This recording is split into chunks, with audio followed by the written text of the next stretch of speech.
The Freedom 13, U.S. service members' lives cut short in Afghanistan. How a grieving Gold Star father has turned his tragedy into a cross-country mission to help our heroes. Next.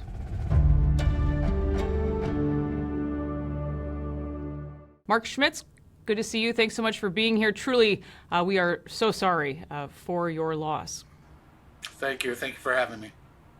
Your son, United States Marine Corps Lance Corporal Jared Schmitz, died August 26th of 2021 when a terrorist detonated a suicide bomb at that airport in Kabul. He was one of 13 who senselessly died that day. We're going to get to this incredible undertaking of building recreational camps for our service members in just a moment. But I think so much of your story and the other families has been lost in the years that followed a bit by what former President Biden and the corporate media, it seems, tried to hide. But I wanted to start there with just talking about your son, Jared. Tell us a little bit more about him and how your family and the other families are coping some 3.5 years later now.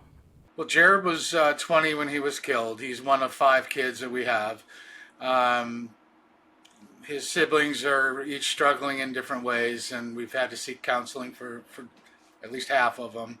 As far as the other families, I stay in touch with at least 8 of the other 13 families on a regular basis. We're part of a family coalition, essentially fighters that haven't quit fighting for the truth and accountability since all this happened. But, with grief, everybody grieves differently, so I'm certainly not here to judge anyone on the way they grieve.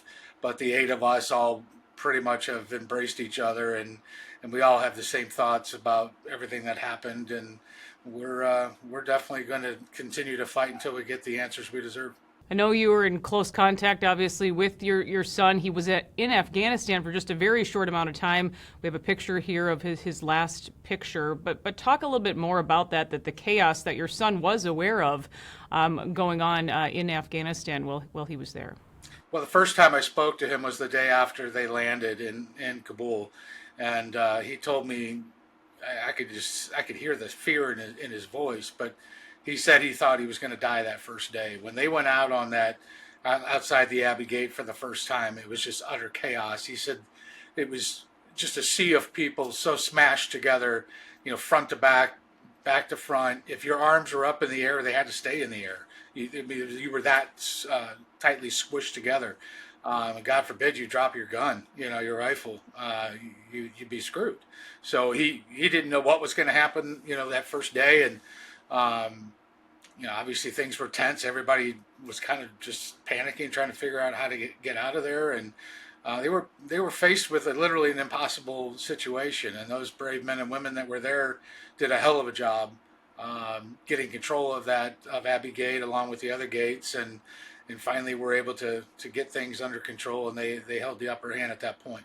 I think thanks to your efforts and those of many of the families also, we know a lot more now about that chaos that unfolded and how it could have been avoided, the decisions that were made beforehand that caused it all. You testified in a congressional hearing. This was in August of 2023, very powerful, where you called then President Biden a disgrace. Now, for those that didn't see it, I do want to take a moment to play just a couple of minutes of your testimony because it is so important. So let's listen.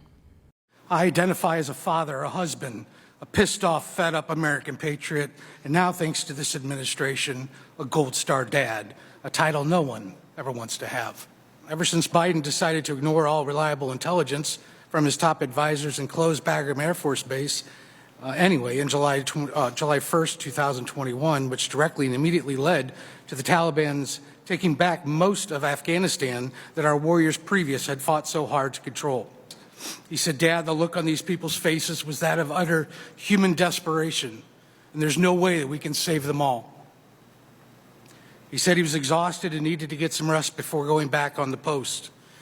He told me they were shifting his post and he would be heading out on the airstrip. That never happened. The next day, the explosion happened. The next day, my son was gone forever. Fortunately, I was able to tell him I loved him one last time. 2 years has gone by, and where are we? To be frank, we're knee-deep in bullshit, is where we are. Well, I stood there on the tarmac watching you check your watch over and over again. All I wanted to do was shout out, "It's 2:30, asshole." But out of respect to the other grieving families, I bit my tongue once again. Lastly, I have prepared a short list of answers I will not stop fighting for as a bare minimum for the unnecessary and avoidable sacrificial offering of our 13 brave children on August 26, 2021. In closing, Mr. Biden and Secretary Austin, Secretary Blinken, if trusting and supporting our military is too difficult for you, then I suggest you pack your shit and enjoy your retirement, because from where I sit on my perch, the noose around your double-down notion that this was an extraordinary success looks like it's tightening a little bit more each and every day. Thank you. But you said in your testimony, Mark, that the history books need to get this right about what really happened that day. So I thought it was important for people to hear that. You have turned your pain, though, into purpose, and you did this very, very quickly, I might add. But tell us about the camp that Jared built, as you say, and the Freedom 13, the mission behind it. Well, when you're faced with a situation like this and you lose your child in combat, and you just kind of are left like, what do I do now? And I know my son, my relationship with my son, he would kick me in the rear end if I sat around depressed about losing him. And I know that deep down he would have wanted me to do something to honor him, but more importantly, take care of his brothers and sisters that are still here with us. And so that's why my wife and I, we did some research trying to figure out where was that need. And we found the need to create recreation retreat camps for veterans and their immediate families to come out to all year round and stay for a week, similar to like an Airbnb, where the vet comes out, they take a knee for a week. They do some fishing. They bond with other veterans. They meet other organizations that we will have out visiting to present service dogs and PTSD counseling and VA benefit counseling, etc. But just to give them a safe place that the common denominator is everybody at that location will be a veteran, and they'll all have something to share. And we hope that we get a wide mix, from Vietnam and Korea all the way up through Desert Storm and the war in Afghanistan and Iraq, etc. So we want to get a wide variety of guys in there, guys and gals, to come out and bond. And those that are reacclimating a little easier and better than others, maybe they can share their secrets. It's a missing link that we see out there that I think the veteran community would definitely benefit from. And so we've decided we're going to do the Freedom 13 camps all around the country, one in every state. We started here in Missouri. We've got 171 acres. Each of these camps will have 13 houses built.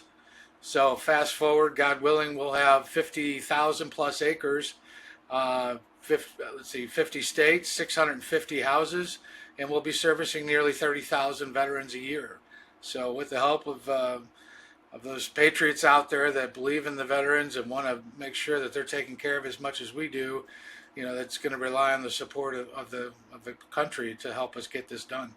And that work is well underway in Missouri, as you said, where you are. Give us an update on how that project is moving along. So we purchased the first camp October 15th of this year. It's 171 acres in Bourbon, Missouri. It's a rural community, but it's great. It is so quiet out there. The ground is absolutely amazing. There's about 4 miles of riding trails, stocked fishing lake. We already have 2 houses on the property, 3 barns, an in-ground pool, tennis court, which we're going to convert to pickleball courts. And then we're going to be building 11 more houses on the property for the veterans to come out and stay in. There'll be a mixture of 1-bedroom, 2-bedroom, 3-bedroom, and most likely they'll all be ADA compliant. That way we can, if everybody happened to be in a wheelchair that week, we can accommodate all of them. We don't have to make them wait.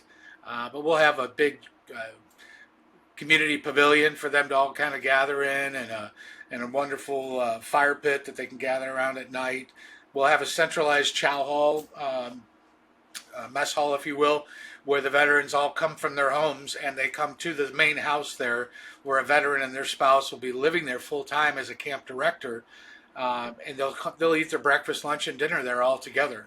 And so each of the houses that we're going to be building won't have kitchens on purpose. We want them to come together in the communal area and eat their meals every day all together. And tell us how people can get involved if they want to help. Right now, it's obviously all about branding, getting our name out there, talking about the organization. But If we've tried to make it as easy as possible for just about anyone to get involved, even in the smallest of ways, because your effort combined with thousands of others makes a huge difference. So we've created a $13 a month donation campaign.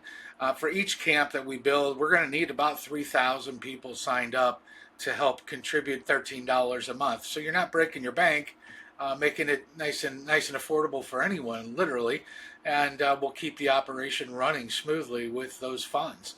Obviously, to get the camps built, we're going to rely on much larger sponsorships and corporate donors and private individuals that are willing to help us move this right along. But it takes an army, if you will, to make this happen, and there's been so many great people we've met along the way. Yeah, I'm sure a lot of people will want to help, no doubt. But before we go, Mark, if you are able to say, I understand you had a bit of a reaction to a certain pardon that former President Joe Biden made, and that would be of General Mark Milley. I imagine something like that did not sit well with a family like yours and others. Yeah, that was very disappointed to hear that one. But from talking to some attorneys here in Missouri, I was told that the pardon is only applicable to federal charges. So we as a state, we're looking into what options, if any, there are to hold him accountable. But there are plenty others that were players in this game, like Blinken and Sullivan, etc., amongst many others that were left hung out to dry. So now that we've got a new administration and one that's not afraid of hiding the truth, we're going to definitely be fighting even harder now to start doing some real digging. I got a chance to meet with Pete Hegseth very briefly, great man. So I'm hoping that his love of the veterans, along with ours, maybe we can make some things happen and uncover the truths that need to come out. Yes, so important to do. Again, encourage people to head to thefreedom13.org to help. But again, Mark Schmitz, thank you for your son's service, for your sacrifice as well. Appreciate you being here. Thank you so much, Liz. That will do it for this episode of Liz Collin Reports. We'll see you next time.